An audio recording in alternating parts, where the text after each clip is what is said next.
Babak 53. Kecantikan di dalam mobil. Bang! Tamparan ini menghantam bagian belakang kepala Qin Feng dengan kuat. Qin Feng menggunakan jarum ilahi Tai. Pada saat kritis, dia tiba-tiba terkena kekuatan eksternal, dan energi serta darahnya tiba-tiba melonjak. Puff! Tubuhnya bergetar hebat. Dia mengeluarkan seteguk darah, dan wajahnya langsung menjadi pucat.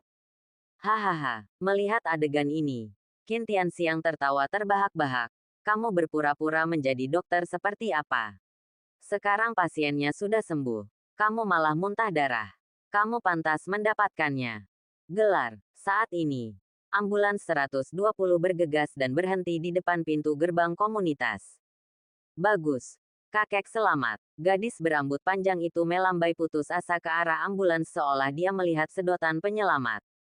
Tak lama kemudian, dokter membawa tandu dan membawa lelaki tua itu ke dalam mobil. Pada saat ini, Qin Feng menyeka darah dari sudut mulutnya dan menatap gadis berambut panjang itu. Wajahnya sedikit lebih dingin, tetapi dia masih berkata, jika suntikan terakhir tidak selesai, roh jahat ada di dalam dirimu, tubuh kakek tidak akan musnah, dan cepat atau lambat dia akan sakit lagi. Petik 2. Karena kebodohanmu, jangan memohon padaku. Pembohong besar. Tanda seru. Kenapa kamu begitu keras kepala sekarang? Gadis itu tidak hanya menolak untuk mendengarkan, tetapi matanya melebar. Dengan marah memarahi Qin Feng, kamu sama sekali bukan dokter. Beraninya kamu menusuk kakekku dengan jarum. Sebaiknya kamu berdoa agar kakekku baik-baik saja. Jika tidak, milik kita keluarga Zhao tidak akan pernah membiarkanmu pergi. Setelah mengatakan ini, dia menggelengkan kepalanya. Jangan kembali. Masuk saja ke ambulans 120. Hei, Qin Feng menghela nafas. Seperti kata pepatah, seorang dokter itu baik hati. Dia tidak tega mati tanpa menyelamatkan. Maka dia merawat orang tua itu. Tanpa disangka, niat baiknya dianggap sebagai hati dan paru-paru keledai. Metode pengobatan biasa sama sekali tidak bisa menghilangkan roh jahat dari tubuh orang tua itu. Jika dia menundanya dalam waktu lama, dia pasti akan mati. Hehe, tiba-tiba, Qin Tianxiang datang dengan senyuman buruk di wajahnya. Sepupu, kamu adalah pecundang yang baru saja dibebaskan dari penjara. Kamu berpura-pura menjadi dokter. Kamu benar-benar mempermalukan dirimu sendiri. Jika seseorang mati, maka kamu juga akan hancur. Sial. Setidaknya 3-5 tahun lagi. Hahaha. Siapa bilang aku tidak tahu cara menyembuhkan? Mata Qin Feng tiba-tiba berubah dingin. Dia menatap Qin Tianxiang sejenak dan berkata, ada lingkaran hitam di bawah matamu dan lapisan biru di lidahmu. Banyak ruam merah di beberapa bagian kulit. Gatal tak tertahankan setiap malam. Saya ingin menggaruknya dan berdarah. Benarkan? Kamu, bagaimana kamu tahu? Wajah Qin Tianxiang berubah dengan liar. Ada ekspresi tidak percaya. Ini adalah privasinya. Itu terjadi belum lama ini. Dan bahkan pacarnya Xiao Qin tidak mengetahuinya tentang hal itu. Kalau begitu katakan padaku, ada apa denganku? Tanya Qin Tianxiang. Penyakit Mei. Qin Feng tersenyum dingin. Saya khawatir Anda baru saja pergi ke tempat yang najis. Ruam itu akan muncul di seluruh tubuh Anda paling lama dalam waktu setengah bulan. Jadi jagalah diri Anda sendiri. Mengobatinya, Qin Tianxiang bertanya. Zi cemas dan segera bertanya. Kenapa aku harus memberitahumu? Setelah mengatakan itu, Qin Feng berbalik, masuk ke mobil, dan pergi dengan anggun. Sialan, bocah nakal. Apa yang kamu lakukan? Saya tidak percaya kota Donghai begitu besar sehingga tidak dapat menemukan dokter yang dapat diandalkan. Qin Tianxiang mengertakkan gigi karena kebencian. Larut malam. Qin Feng berkendara kembali ke villa keluarga Lin dari Panlong Villa. Di kamar kerja, Lin Qingge baru saja mandi dan mengenakan gaun tidur tali ikat berenda putih, yang menggambarkan sosok yang sempurna.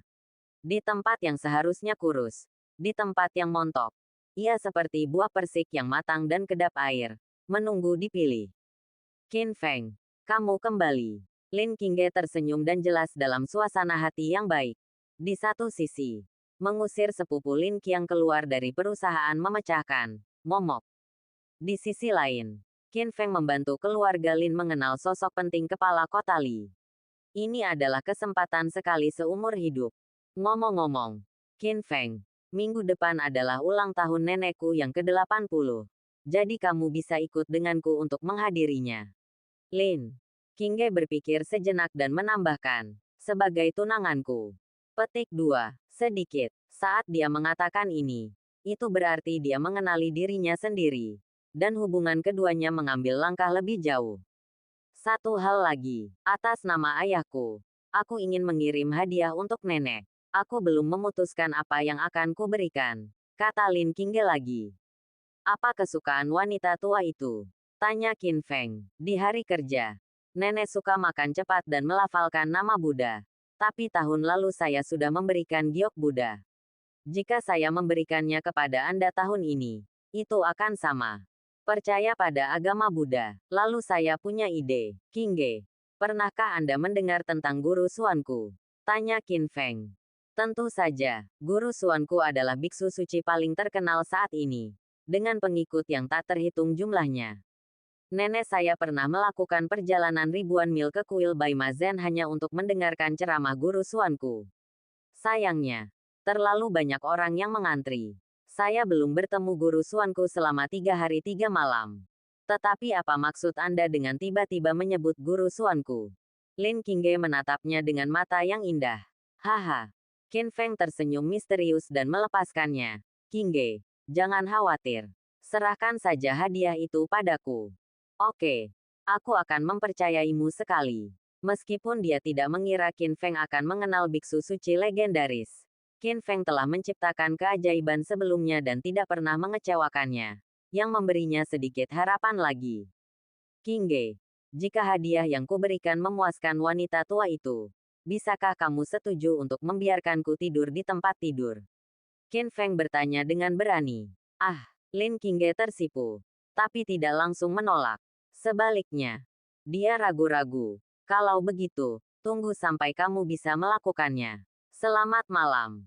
Ke dalam kamar, ada drama. Qin Feng tidak bisa membantu tetapi merasa bingung ketika melihat ekspresi malu-malunya.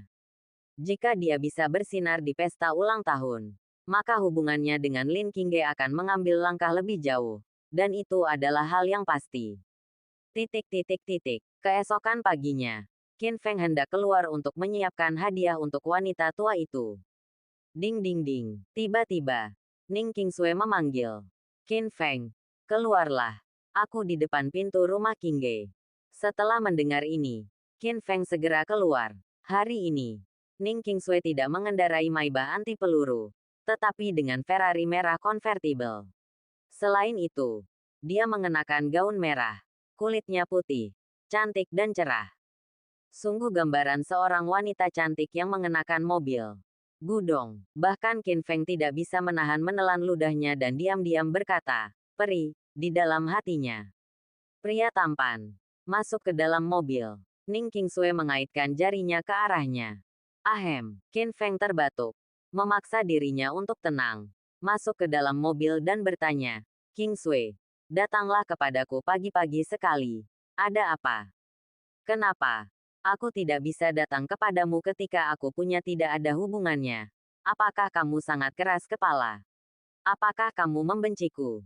Ning Qingsui mencibir bibir merahnya. Terlihat sangat terluka. Itu tidak benar. Qin Feng menggelengkan kepalanya dengan cepat. Terkikik, tanpa diduga. Saat berikutnya, Ning Qingsui tertawa seperti lonceng perak lagi dan mulai menjelaskan. "Oke, aku tidak akan menggodamu lagi. Salah satu tetuaku tiba-tiba mengalami koma kemarin. Semua dokter terkenal di Laut Cina Timur tidak dapat berbuat apa-apa. Jadi aku ingin meminta bantuanmu." Babak 54. Qin Feng pembohong. Tidak masalah. Qin Feng setuju. Tetapi mau tidak mau bertanya, "Qingsui, bukankah kamu dari Dijing? Mengapa ada tetua di kota Donghai?"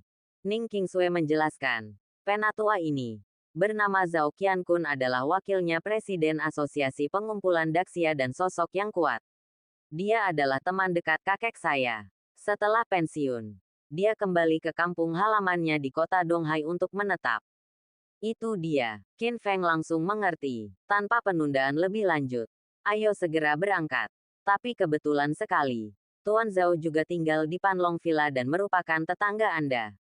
Ning Qingsui menyalakan mobil sport Ferrari dan melaju dengan kecepatan tinggi. Dan segera melaju ke Panlong Villa. Sebuah villa di Villa Longshan. Villa ini didekorasi dengan gaya antik. Dengan barang antik dan antik serta lukisan karya seniman terkenal ditempatkan di mana-mana. Semuanya adalah harta karun yang tak ternilai harganya. Yang merupakan sosok astronomis.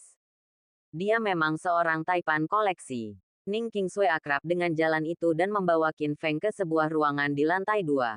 Mendorong pintu hingga terbuka dan masuk. Saya melihat seorang lelaki tua kuyu terbaring di tempat tidur besar. Wajahnya pucat dan dia tidak sadarkan diri. Hah, apakah itu dia? Qin Feng mengangkat alisnya. Sedikit terkejut. Taipan koleksi Zhao Qiankun ini ternyata adalah orang tua yang dia rawat di gerbang komunitas kemarin. Saya tidak menyangka dunia ini begitu kecil. Saudari Qingsui, kamu di sini. Tiba-tiba, seorang gadis muda masuk keluar pintu. Dia memiliki rambut panjang tergerai dan temperamen yang luar biasa. Yanran, ini temanku Qin Feng.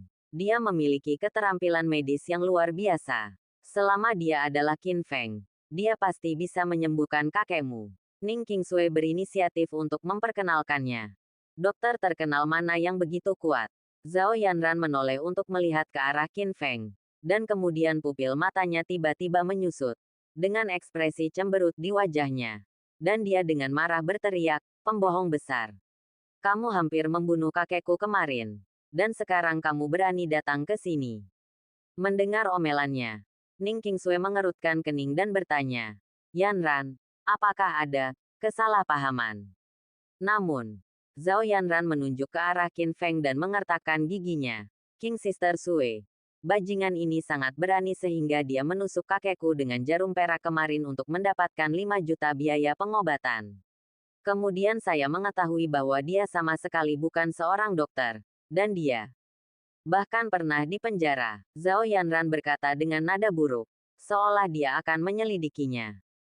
Qin Feng mendengus dingin dan menjelaskan. Saat itu, kakekmu dalam kondisi kritis karena roh jahat memasuki tubuhnya. Saya menggunakan jarum perak untuk menyelamatkan nyawanya. Dan, selama saya menggunakan yang terakhir jarum, dia bisa sembuh. Tetapi Anda menyela saya. Menyebabkan saya menderita luka dalam dan muntah darah. Dan terlebih lagi pada kakek Anda. Tapi sekarang, belum terlambat bagi saya untuk menyelesaikan suntikan terakhir. Dengan mengatakan itu, Qin Feng mengeluarkan jarum perak dan berjalan menuju Zhao Qiankun di ranjang rumah sakit. Faktanya, berdasarkan sikap Zhao Yanran terhadapnya, Qin Feng bisa saja menolak untuk menyelamatkannya. Tapi Tuan Zhao ini adalah yang lebih tua dari Ning Qingsui. Dan dia siap mengkhianati Ning Qingsui untuk menyelamatkan mukanya. Tanpa diduga, Zhao Yanran masih tidak tahu harus berbuat apa dan memelototinya dengan tajam. Menjauhlah dari kakekku. Kamu tidak diterima di keluarga Zhao kami. Melihat sikapnya, Ning Qingsui akhirnya tidak dapat menahannya lagi dan mengambil inisiatif untuk berbicara. Yanran, saya tidak tahu kesalahpahaman apa yang ada antara Anda dan Qin Feng. Tetapi saya dapat menjamin dengan kredibilitas bahwa keterampilan medis Qin Feng luar biasa. Dia telah menyembuhkan Taipan Real Estate yang Wanshan dan pemimpin kota Li Chunfeng. Dengan miliknya tidak mungkin main-main hanya dengan 5 juta. Pada saat ini, Ning Qingsui mendukung Qin Feng, yang sangat menyentuh hatinya. Saudari Qingsui, kamu pasti telah tertipu olehnya. Zhao Yanran masih tidak mempercayainya. Dan memandang Qin Feng dan bertanya, kamu masih sangat muda. Dan kamu telah dipenjara selama 3 tahun. Kamu bahkan tidak memiliki sertifikat kualifikasi medis. Kan? Memang tidak. Tapi, Qin Feng mengubah topik dan berkata dengan bangga, apakah itu ada hubungannya dengan keterampilan medismu? Kakekmu memiliki kondisi khusus. Hanya ada satu orang di dunia yang bisa menyelamatkannya. Keluarlah. Jika kamu terus menunda, kamu akan mati hingga 3 hari. Petik 2. Kamu bocah. Kamu bahkan tidak memiliki sertifikat kualifikasi medis. Kamu hanya orang liar. Dan kamu berani mengutuk kakekku. Segera keluar dari sini. Atau aku akan memanggil polisi. Bodhisattva tanah liat masih memiliki 3 titik energi api. Karena pihak lain tidak mempercayainya, Qin Feng tidak akan tinggal di sana dan hendak pergi. Deng deng deng. Tiba-tiba, seorang pelayan masuk dan melaporkan. Nona Yanran, Raja Jarum Laut Cina Timur Hua Zongjing, dan muridnya Wei Xuan ada di sini, tepat di luar. Selama jika Raja Jarum mengambil tindakan, dia pasti bisa menyelamatkan kakekku. Silakan masuk dengan cepat. Qin Feng juga berhenti, merasa sedikit penasaran. Di penjara, dia belajar keterampilan medis yang luar biasa dari Tuan Long. Tetapi setelah dia dibebaskan dari penjara, dia tidak berkomunikasi dengan teman-temannya. Dia ingin melihat seperti apa Raja Jarum Laut Cina Timur, Hua Zongjing. Segera, seorang lelaki tua berjas putih masuk, dengan rambut pirang dan wajah kekanak-kanakan, dan sikap yang luar biasa. Ada juga seorang pemuda mengikuti di belakang, dengan penampilan agung dan ekspresi bangga. Namanya Wei Xuan, dan dia adalah murid dekat Raja Jarum. Dia telah mengejar Zhao Yanran baru-baru ini. Sekarang Zhao sedang sakit. Ini adalah kesempatan yang diberikan Tuhan. Yanran, aku mengundang masternya ke sini. Keterampilan akupunkturnya adalah yang terbaik di Laut Cina Timur. Dia bisa membangunkan kakekmu dalam waktu singkat. Terima kasih, Saudara Wei. Kata Zhao Yanran penuh terima kasih. Segera, Raja Jarum Hua Zongjing berjalan menuju Tuan Zhao di ranjang rumah sakit dan merasakan denyut nadinya. Nona Zhao, kakekmu tidak sakit, tetapi menderita roh jahat. Oleh karena itu, metode pengobatan biasa tidak akan berhasil sama sekali. Bagus. Qin Feng mengangguk. Tampaknya Raja Jarum Laut Cina Timur memang memiliki kemampuan dan dapat melihat gejalanya. Apa yang harus kita lakukan? Zhao Yanran segera bertanya. Tetapi hatinya terasa sedikit aneh. Karena Qin Feng juga mengatakan sebelumnya bahwa kakeknya memiliki roh jahat yang memasuki tubuhnya. Tidak apa-apa. Bertahun-tahun yang lalu, saya mempelajari teknik akupuntur ajaib dari orang luar, yang dapat menghancurkan kejahatan ini. Setelah mengatakan itu, Hua Zongjing mengeluarkan selusin jarum perak dan menjentikkan pergelangan tangannya. Hus, hus, hus. Jarum perak itu melesat keluar dan secara akurat menembus titik akupuntur utama di tubuh Tuan Zhao. Hah, tiba-tiba, Qin Feng mengangkat alisnya. Sangat terkejut. Karena yang digunakan Hua Zongjing sebenarnya adalah jarum ilahi Tai. Namun tak lama kemudian, dia menyadari ada yang tidak beres lagi. Apa yang digunakan Hua Zongjing tampaknya merupakan versi kasar dari jarum ilahi Tai. Jarum tersebut memiliki banyak kekurangan dan kehilangan jarum terakhir yang paling kritis. Dengan cara ini, penyakit Tuan Zhao tidak hanya tidak dapat disembuhkan, tetapi juga akan semakin merangsang roh jahat dan bahkan menimbulkan serangan balik. Berhenti. Qin Feng tiba-tiba menjadi cemas dan segera berteriak, kamu tidak pandai dalam keterampilan medis. Kamu tidak bisa menyelamatkan Tuan Zhao sama sekali. Dan kamu bahkan akan membunuhnya. Babak 55. Temui kakak senior. Begitu pernyataan ini keluar, seluruh tempat menjadi gempar. Anda tahu, Hua Zongjing adalah Raja Akupuntur Laut Cina Timur, yang sangat pantas. Dengan keterampilan peremajaannya yang luar biasa dan keterampilan medis yang luar biasa, bahkan para pejabat tinggi pun ingin menyukainya. Dan sekarang, Qin Feng benar-benar menyebutnya dukun. Sombong. Wei Xuan memarahi. Anak nakal. Dari mana kamu mendapatkan keberanian untuk mempertanyakan keterampilan medis tuanku? Zhao Yanran juga marah. Melihat ke arah Qin Feng Jiao dan memarahi. Jika bukan karena pertimbangan sedikit pun, demi saudari Sue, saya telah menelepon polisi untuk menangkap Anda. Qin Feng, segera minta maaf kepada Raja Huazhen dan keluar dari rumah saya.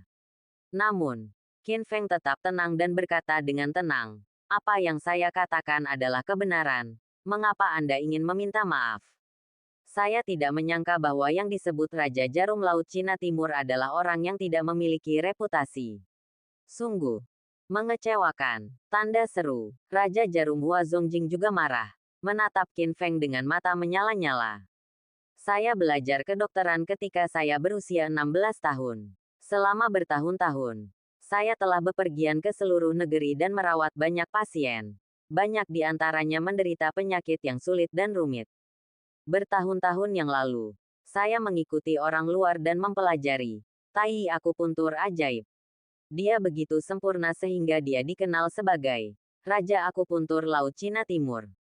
Dan kamu, seorang anak naif yang bahkan tidak bisa mengenali titik akupuntur, berhak mempertanyakan kemampuan medisku. Hua Zongjing mengomel. Suara itu bergema seperti guntur, dengan momentum yang mencengangkan. Seperti yang diharapkan dari tuannya, Wei Xuan tampak bangga. Namun, Qin Feng menggelengkan kepalanya dan berkata kepada Hua Zongjing, tidak peduli seberapa kuat Anda menyombongkan diri, itu tidak ada gunanya. Jarum ilahi tai Anda adalah versi yang tidak lengkap. Kehilangan jarum terakhir. Hari ini, Anda tidak hanya tidak dapat menyelamatkan Tuan Zhao, tetapi juga akan bahkan diserang oleh roh jahat. Tidak apa-apa, jika kamu tidak percaya, maka aku akan berurusan denganmu setelah Zhao Qiankun sembuh. Setelah itu, Hua Zongjing terus mengeluarkan jarum perak dan memberikannya kepada Zhao Qiankun. Dapatkan pengobatan lama. Ning Qingsui, yang berada di sebelahnya, sedikit khawatir. Bagaimanapun, Hua Zongjing adalah Raja Jarum di Laut Cina Timur dan memiliki banyak koneksi. Banyak orang kaya dan berkuasa telah menerima bantuan darinya. Jika Qin Feng menyinggung perasaannya, itu akan sangat merepotkan. Namun konflik telah muncul dan tidak dapat diselesaikan untuk sementara waktu. Setelah beberapa saat, dengan akupuntur Hua Zongjing, wajah Tuan Zhao kembali sedikit memerah dan tampak membaik. Kamu bocah, pernahkah kamu melihat bahwa tuanku telah menyembuhkan penyakitnya? Bagaimana kamu bisa mempertanyakannya? Tunggu saja kesialanmu. Qin Feng mengabaikan provokasinya. Tiba-tiba mengulurkan jarinya dan mulai menghitung mundur. 3. Tanda seru petik 2. 2. 1. Petik 2 titik. Gempa bumi besar. Mengeluarkan seteguk darah. Kehidupan tergantung pada seutas benang. Ledakan. Pada saat yang sama, roh jahat yang mengamuk keluar dari tubuh Tuan Zhao dan menyerang Raja Jarum Hua Zongjing dengan ganas. Plop, Hua Zongjing tidak bisa mengelak dan tersandung ke tanah. Wajahnya sedih, seolah-olah dia telah berumur lebih dari 10 tahun dalam sekejap. Tuan, Wei Xuan segera pergi untuk membantunya berdiri. Merasa ngeri di dalam hatinya. Qin Feng baru saja meramalkan bahwa roh jahat di tubuh Tuan Zhao akan kembali menggigit Raja Huazhen. Tidak ada yang mempercayainya pada saat itu. Tetapi ternyata itu hanya ramalan. Mungkinkah? Apakah ini juga suatu kebetulan? Raja Huazhen, apa yang terjadi? Bagaimana kabar kakekku? Ahem, wajah Hua Zongjing pucat dan dia berkata dengan lemah. Nona Zhao, maafkan aku. Roh jahat dalam diri kakekmu begitu menakutkan sehingga aku hanya melihatnya dalam hidupku. Kecuali aku menemukan Tuan Duniawi itu. Di sana tidak ada obatnya. Kita bisa menyelamatkannya. Kita bisa mempersiapkan pemakamannya. Zhao Yanran langsung menangis. Menangis seperti tetesan hujan. Dan jatuh dalam keputusasaan. Siapa bilang Tuan Zhao sudah mati? Tiba-tiba, Qin Feng berdiri, memandangnya dan berkata, Nona Zhao, Raja Jarum tidak bisa menyelamatkan kakekmu. Tapi aku bisa. Itu tergantung ketulusanmu. Itu salahku sebelumnya. Aku sangat tersinggung. Selama kamu bisa menyelamatkan kakekku, aku bisa melakukan apapun yang kamu mau. Zhao Yanran menahan kesombongannya yang biasa dan memohon. Meskipun dia masih tidak menganggap Qin Feng mampu, tetapi sekarang Tuan Zhao dalam bahaya. Dia tidak mau menyerah bahkan jika ada 10.000 peluang. Kamu bocah. Apakah kamu masih berbicara tanpa malu-malu? Apakah menurutmu keterampilan medismu lebih baik daripada tuanku? Wei Xuan bertanya dengan dingin. Qin Feng mengabaikannya. Tetapi melihat ke arah Raja Jarum Hua Zongjing dan berkata, Jarum ilahi tai Anda kehilangan langkah terakhir yang paling kritis. Jika Anda tidak pandai belajar, Anda hanya akan malu. Dan lihat, mari kita perjelas. Gerakan terakhir ini disebut 10.000 Buddha Chaozong. Setelah mengatakan ini, Qin Feng mengeluarkan jarum perak. Auranya berubah drastis, dan sikap seorang master menyebar. Boom, boom, boom. Dengan jentikan pergelangan tangannya, dia juga menggunakan Tai Divine Needle. Kecepatannya sangat cepat sehingga hantu muncul di udara. Ya Tuhan, bagaimana? Bagaimana ini mungkin? Mata Hua Zongjing tiba-tiba bersinar dengan cahaya yang belum pernah terjadi sebelumnya. Tidak berkedip, karena takut kehilangan gerakan apapun. Orang awam melihat kesenangannya. Seorang ahli melihat pintunya. Hua Zongjing secara alami menyadari bahwa apa yang digunakan Qin Feng adalah jarum ilahi Tai, dan itu lebih ortodoks dan misterius daripada miliknya. 10.000 Buddha Chaozong. Qin Feng memasukkan jarum perak terakhir ke titik Bai Hui di atas kepala Tuan Zhao, terus-menerus menyuntikkan energi batin ke dalamnya. Ledakan. Dalam sekejap, roh jahat di tubuh Tuan Zhao menghilang seperti es dan salju bertemu terik matahari. Setelah beberapa detik, wajah Tuan Zhao kembali merona, dan dia perlahan membuka matanya. Jelas-jelas keluar dari bahaya. Kakek, apakah kamu sudah bangun? Zhao Yanran segera bergegas, sangat bersemangat. Tuan Zhao melihat sekeliling dan melihat Raja Jarum Hua Zongjing terlebih dahulu. Dia segera turun dari tempat tidur dan mengucapkan terima kasih. Terima kasih, Hua Zhenwang, karena telah menyelamatkan hidupku. Itu, wajah Hua Zongjing memerah dan dia merasa malu saat dia menjelaskan. Malu. Tuan Zhao, orang yang menyelamatkanmu bukan aku, tapi Tuan Qin. Petik 2 tanda seru. Tuan Zhao tertegun sejenak, lalu menatap Qin Feng dan membungkuk dalam-dalam. Adik laki-laki saya masih sangat muda, tetapi dia memiliki keterampilan medis yang luar biasa. Dia benar-benar yang terbaik di antara manusia. Surga, meskipun saya, Zhao Qiankun, bukan pejabat tinggi, tetapi dia juga memiliki beberapa koneksi. Jika dia datang untuk menggunakan tempat keluarga Zhao saya di masa depan, tanyakan saja, dan saya akan melakukan yang terbaik. Qin Feng melambaikan tangannya dan berkata, Tuan Zhao, Anda serius dengan kebaikan Anda. Anda adalah yang tertua dari teman saya King Sui, jadi saya harus menyelamatkan Anda. Petik 2. Dengan cara ini, dengan bantuan keluarga Zhao, Qin Feng selangkah lebih dekat untuk masuk dalam daftar King Yun. Tendang, tendang, tendang. Tiba-tiba, Raja Jarum Hua Zongjing dengan cepat mendatangi Qin Feng, meraih tangannya, dan bertanya dengan penuh semangat, Adik, di mana kamu belajar akupuntur ilahi Tai? Ayo, katakan padaku. Ini adalah rahasia tuanku. Tolong jangan bocorkan. Jawab Qin Feng. Lalu tuanmu lahir dengan pupil ganda dan 6 jari di tangan kirinya. Hua Zongjing bertanya. Bagaimana kamu tahu? Qin Feng terkejut. Terlahir dengan pupil ganda dan 6 jari di tangan kirinya. Ini adalah ciri khas Tuan Long. Dan hanya mereka yang pernah melihatnya yang akan mengetahuinya. Mungkinkah Hua Zongjing ada hubungannya dengan Tuan Long? Siapa yang tahu momen selanjutnya? Hua Zongjing tiba-tiba membungkuk dalam-dalam kepada Qin Feng, dan mengatakan sesuatu yang menggemparkan. Murid luar Hua Zongjing, berikan penghormatanmu kepada kakak senior. Babak 56. Pedang Kaisar. Raja Huazhen. Apa maksudmu? Qin Feng sangat terkejut dan tidak bisa menahan diri untuk bertanya. Hua Zongjing menjelaskan. Kamu tidak tahu apa-apa. Guru yang mengajariku akupuntur ilahi Tai adalah gurumu. Dia juga memiliki identitas terhormat, orang suci medis. Begitu. Kata-kata ini keluar.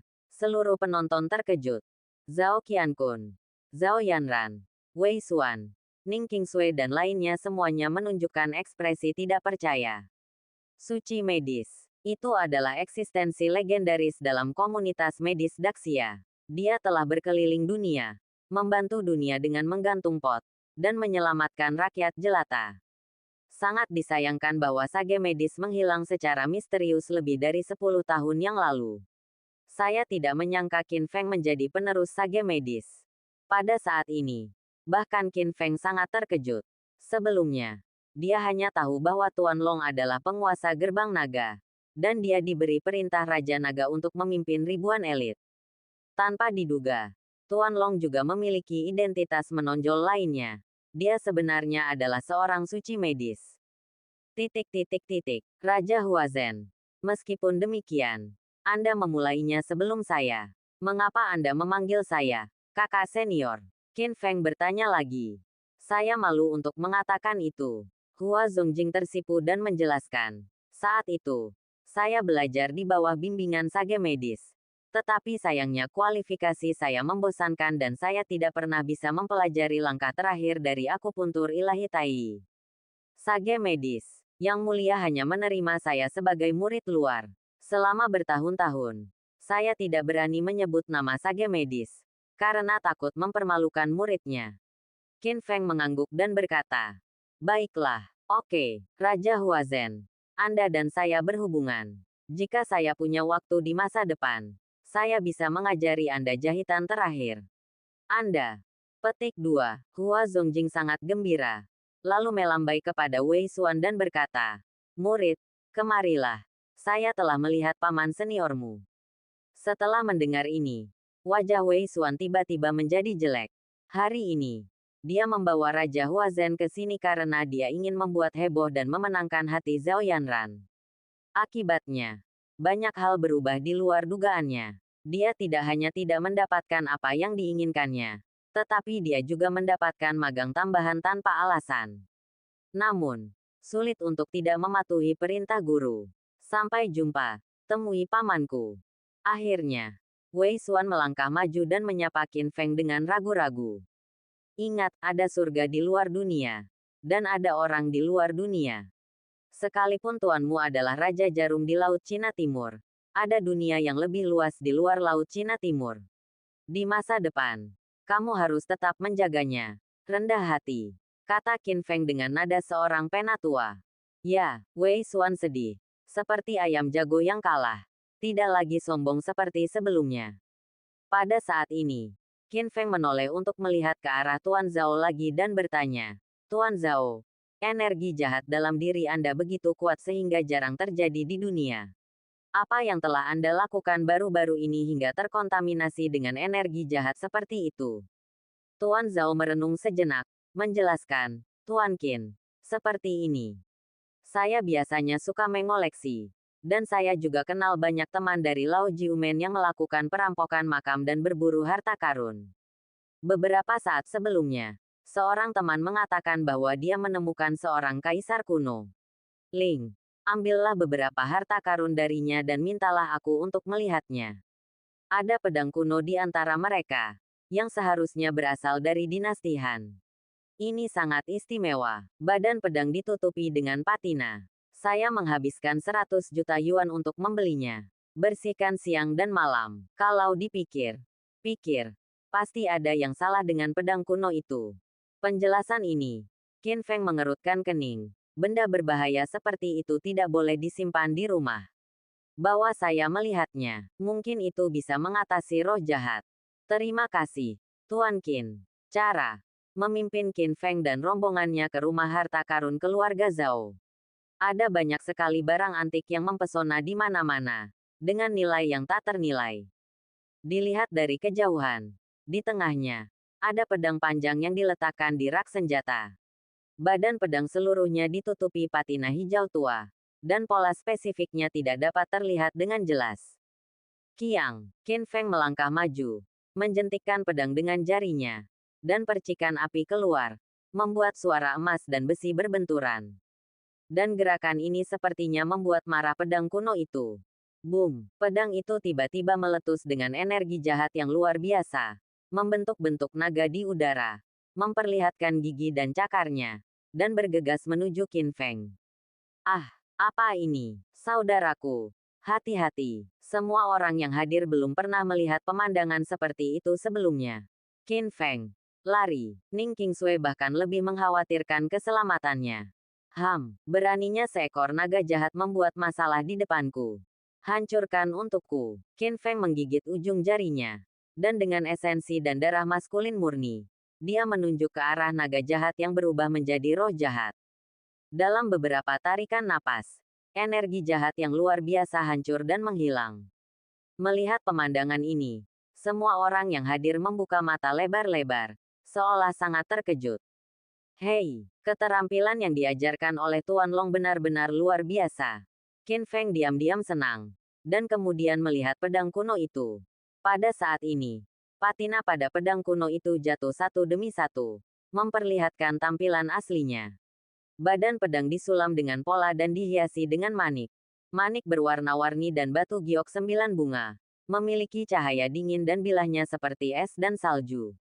Ya Tuhan, ini sebenarnya pedang legendaris Kaisar. Pedang langit merah. Tuan Zhao yang pertama berseru. Yang lain juga sama terkejutnya. Pedang Cixiao adalah salah satu dari 10 pedang terkenal di zaman kuno Liu Bang, Kaisar Dinasti Han. Pernah menggunakan pedang ini untuk membunuh ular putih dan mencapai prestasi abadi.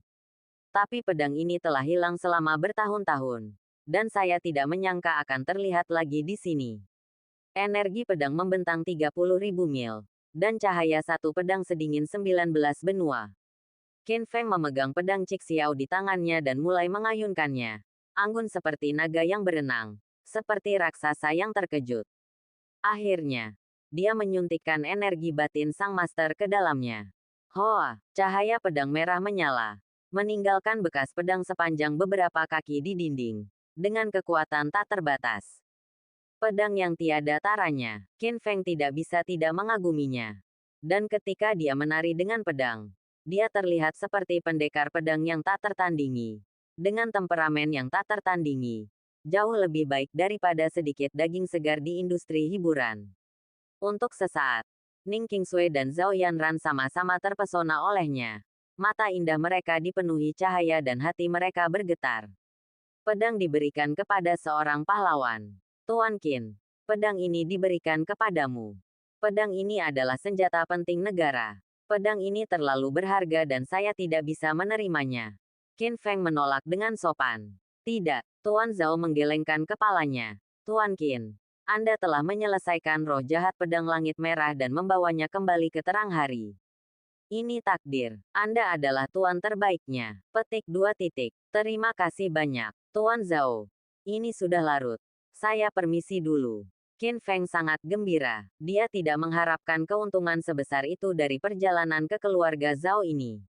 Tunggu. Tiba-tiba, Zhao Yanran menghentikannya dan berkata, Dr. Qin, saya terlalu kasar sebelumnya dan mempertanyakan keterampilan medis Anda. Bahkan jika kamu memintaku untuk berjanji, aku akan setuju. Bab 57 Reuni Kelas. Di akhir kalimat, wajah cantik Zhao Yanran bersinar dengan rasa malu. Pada awalnya, dia meremehkan Qin Feng dan mengira dia pembohong. Tapi sekarang, Qin Feng tidak hanya menyembuhkan kakeknya, tetapi juga penerus dari Medical Saint, yang layak untuk keluarga Zhao-nya. Yanran, omong kosong apa yang kamu bicarakan? Qin Feng adalah sahabatku, tunangan Lin Qingge. Tiba-tiba menjadi cemas dan diam-diam cemburu. Sekarang dia telah memutuskan bahwa Qin Feng adalah orang yang benar, yang dipanggil kakeknya. Bagaimana dia bisa memiliki pesaing lain secara gratis? Apa? Zhao Yanran juga terkejut. Tahukah Anda? Lin Qingge adalah wanita tercantik di Laut Cina Timur. Dari segi penampilan, ia bisa dibilang yang tercantik di negeri ini. Bahkan ia sedikit inferior.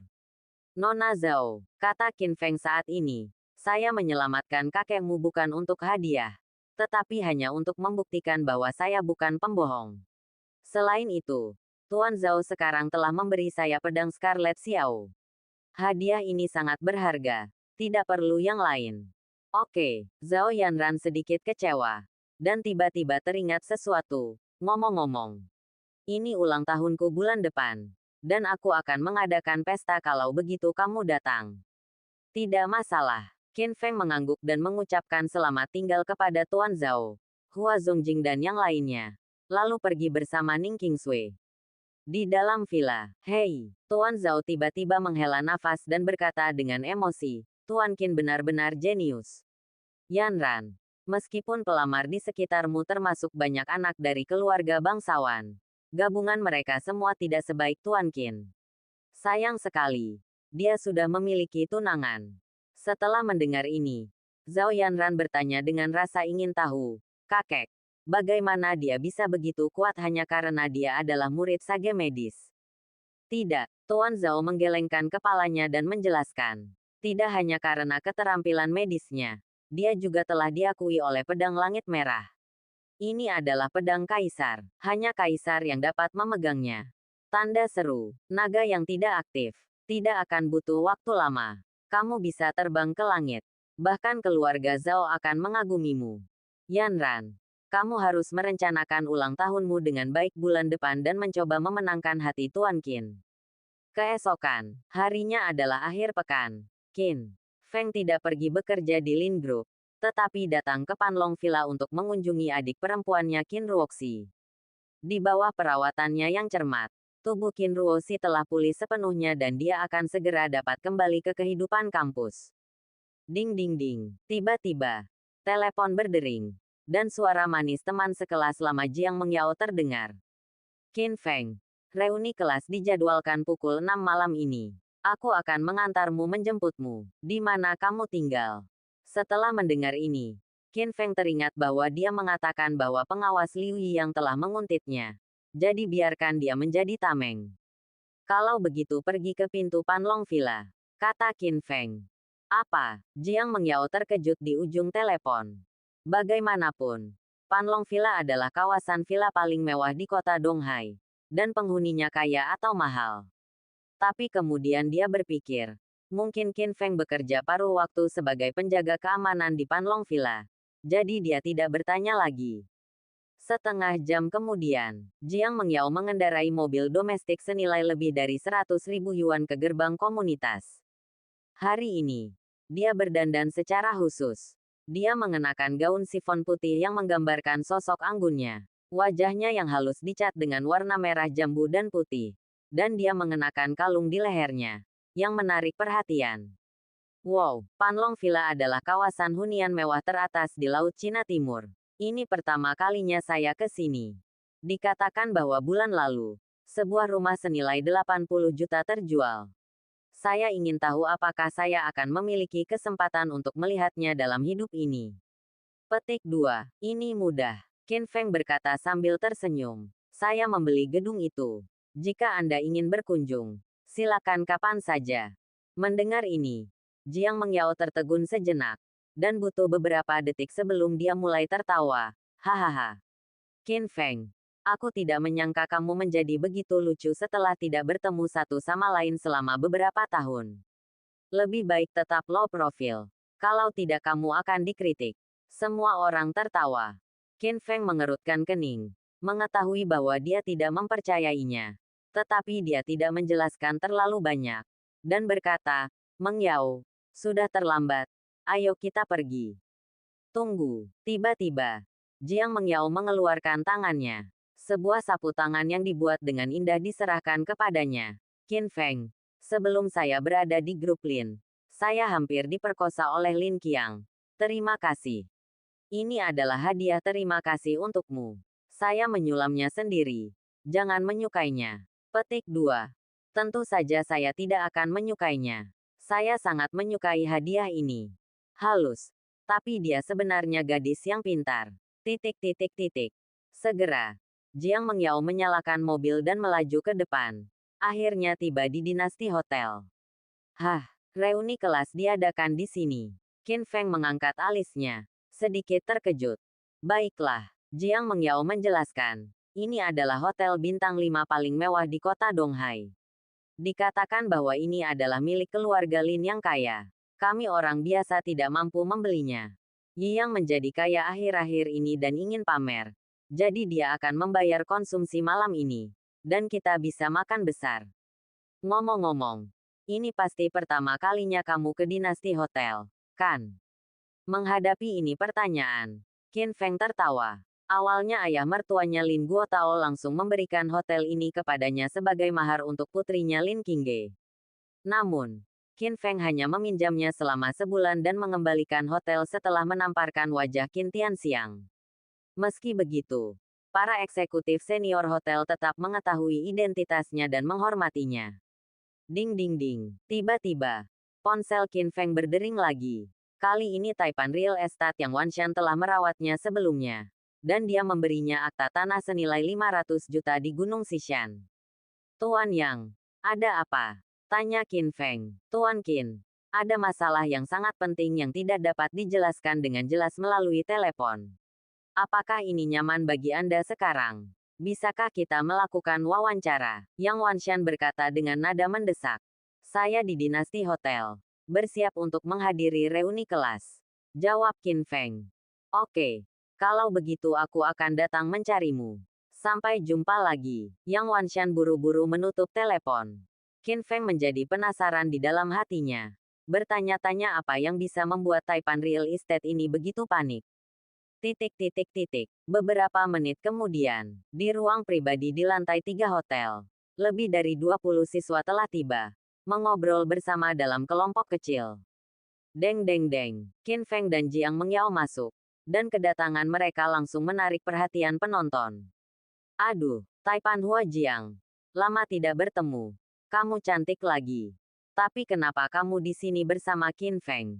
Tidakkah kamu tahu bahwa anak ini telah dipenjara dan merupakan orang berbahaya dengan catatan kriminal? Petik 2. Benar, katanya dia ditangkap karena pemerkosaan. Bajingan seperti ini tidak layak menghadiri reuni kelas. Kami tidak mengundangnya, kan? Kamu harus keluar dari sini tanpa diundang. Babak 58. Sarkasme. Untuk sementara waktu, sarkasme datang dan pergi. Seolah-olah Qin Feng dianggap sebagai sejenis binatang buas. Karena tidak ada yang menyambutku, izinkan aku mengucapkan selamat tinggal dulu. Qin Feng berkata dengan dingin, merasa sangat tidak senang.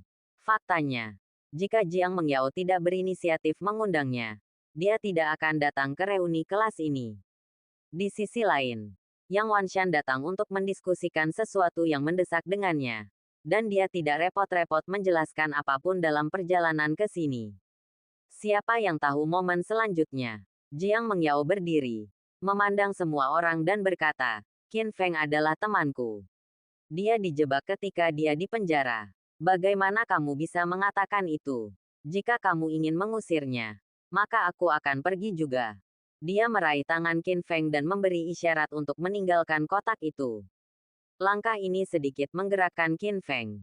Tunggu, Mengyao. Kamu akhirnya datang ke sini. Jangan terburu-buru pergi. Qin Feng. Semua orang baru saja bercanda. Apa yang mereka katakan agak tidak menyenangkan. Jangan dianggap serius. Cepat turun. Siswa lain juga mencoba menenangkan keadaan. Dan suasana tiba-tiba menjadi santai. Qin Feng. Diamlah. Jiang Mengyao meraih lengannya dan berkata. Oke, Qin Feng berpikir sejenak dan memutuskan untuk memberinya wajah. Bang, saat itu, pintu kotak terbuka lagi, dan seorang pemuda masuk. Dia berpakaian sangat centil, dengan merek-merek terkenal di sekujur tubuhnya, dan jam tangan Rolex emas di pergelangan tangannya. Dia ingin kata, kaya, tertulis di wajahnya. Monitornya ada di sini. Jangan panggil aku monitor. Panggil aku Tuan Liu. Sekarang dia bos besar. Bernilai puluhan juta. Berkesempatan datang ke Dinasti Hotel untuk makan malam. Petik 2. Mendengar pujian dari semua orang, pemimpin pasukan Liu Yang merasa sangat senang. Dia melirik ke seluruh penonton dan segera berjalan ke arah Jiang Mengyao dengan senyuman penuh perhatian. Mengyao, kamu masih sangat cantik. Saya baru saja membeli mobil sport. Ayo jalan-jalan malam ini setelah makan malam. Lupakan saja. Aku harus pergi kerja besok. Mengyao. Aku bernilai puluhan juta sekarang. Selama kamu tinggal bersamaku, kamu bisa menikah dengan keluarga kaya dan tidak perlu bekerja di bawah terik matahari atau hujan. Kekayaannya secara langsung. Haha. Tiba-tiba, Qin Feng tertawa bercanda. Ini hanya puluhan juta. Apakah itu bisa dianggap sebagai keluarga kaya? Ini terlalu murah. Saya tidak menyangka nada bicara Qin Feng begitu keras. Qin Feng, kamu berpura-pura menjadi apa? Beraninya kamu berbicara dengan Tuan Liu seperti ini.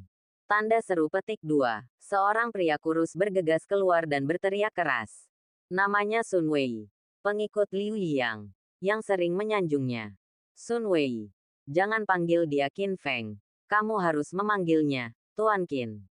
Dia adalah sosok terkenal di sekolah saat itu. Liu Yang berkata sambil tersenyum buruk. Pada awalnya, Qin Feng adalah tuan muda grup Sihai. Dan dia diantar ke dan dari sekolah dengan mobil mewah. Banyak teman sekelasnya yang menyukainya dan bahkan memanggilnya Tuan Muda Qin. Namun kemudian, Qin Feng putus asa dan bahkan masuk penjara. Sekarang dia dipanggil Tuan Qin lagi, yang penuh dengan ironi.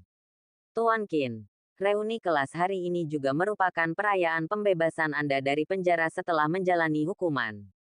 Tetapi saya mendengar bahwa Anda bekerja sebagai penjaga keamanan di grup Lin, dengan gaji bulanan hanya 3 hingga 4.000, kan?